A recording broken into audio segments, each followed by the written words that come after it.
2.5 ലക്ഷത്തോളം സർക്കാർ ജീവനക്കാരെ വെട്ടിക്കുറയ്ക്കാൻ പദ്ധതി പ്രഖ്യാപിച്ചിരിക്കുകയാണ് അമേരിക്കൻ പ്രസിഡന്റ് ഡൊണാൾഡ് ട്രംപ്. സെപ്റ്റംബറിൽ രാജിവെക്കാൻ തയ്യാറാകുന്നവർക്ക് 8 മാസത്തെ ശമ്പളത്തിന് തുല്യമായ തുക നൽകുമെന്നാണ് ട്രംപിന്റെ പുതിയ പ്രഖ്യാപനം.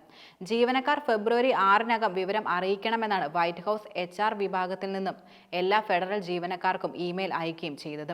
10% പേർ നിർദ്ദേശം സ്വീകരിച്ചാൽ 2 ലക്ഷം ജീവനക്കാരെ ഒഴിവാക്കാൻ കഴിയും. $10,000 കോടി ഇത്തരത്തിൽ നൽകാനും കഴിയും. അമേരിക്കൻ ചരിത്രത്തിൽ സർക്കാർ മേഖലയിൽ ഏറ്റവും വലിയ കൂട്ടപ്പിരിച്ചുവിടലിനാണ് ഇപ്പോൾ പ്രധാനമായും കളമൊരുങ്ങുന്നത്. സൈന്യം, തപാൽ, ഇമിഗ്രേഷൻ, ദേശീയ സുരക്ഷാ വകുപ്പുകൾ എന്നിവയൊഴികെ മറ്റെല്ലാ വകുപ്പിലും കൂട്ടപ്പിരിച്ചുവിടൽ നടപ്പാക്കാനാണ് പ്രധാന നീക്കം. മുഴുവൻ സമയ ഫെഡറൽ ജീവനക്കാരായ ആർക്കും പിരിഞ്ഞു പോകുവാനും കഴിയും. രാജി അറിയിക്കുന്നവരെ അഡ്മിനിസ്ട്രേറ്റീവ് ലീവിലാക്കും പ്രധാനമായും ഉള്ളത്. സെപ്റ്റംബർ 30 വരെ ശമ്പളത്തിനോ ആനുകൂല്യത്തിനോ ഒരു തടസ്സവും ഉണ്ടാകില്ല. സെപ്റ്റംബറിന് ശേഷം തുടരാൻ നിശ്ചയിക്കുന്നവർക്ക് തൊഴിൽ സുരക്ഷിതത്വം ഉറപ്പു നൽകുവാനും കഴിയില്ല. ഭാവിയിലെ പിരിച്ചുവിടലുകൾ ഇവരെ ബാധിക്കുവാനുള്ള സാധ്യതയും നിലനിൽക്കുന്നുണ്ട്.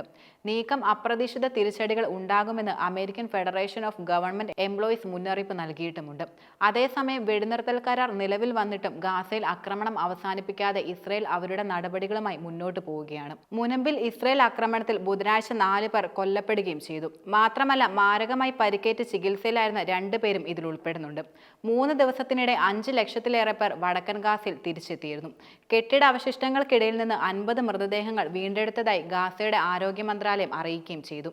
ഇതിനിടെ വ്യാഴാഴ്ച ബന്ദി കൈമാറ്റത്തിൽ ഇസ്രയേൽ പൗരന്മാരായ 3 പേർക്കൊപ്പം 5 തായ്ലൻഡ് സ്വദേശികളും ഹമാസ് വിട്ടയക്കുമെന്ന് ഇസ്രയേൽ മാധ്യമങ്ങൾ റിപ്പോർട്ട് ചെയ്തിരുന്നു.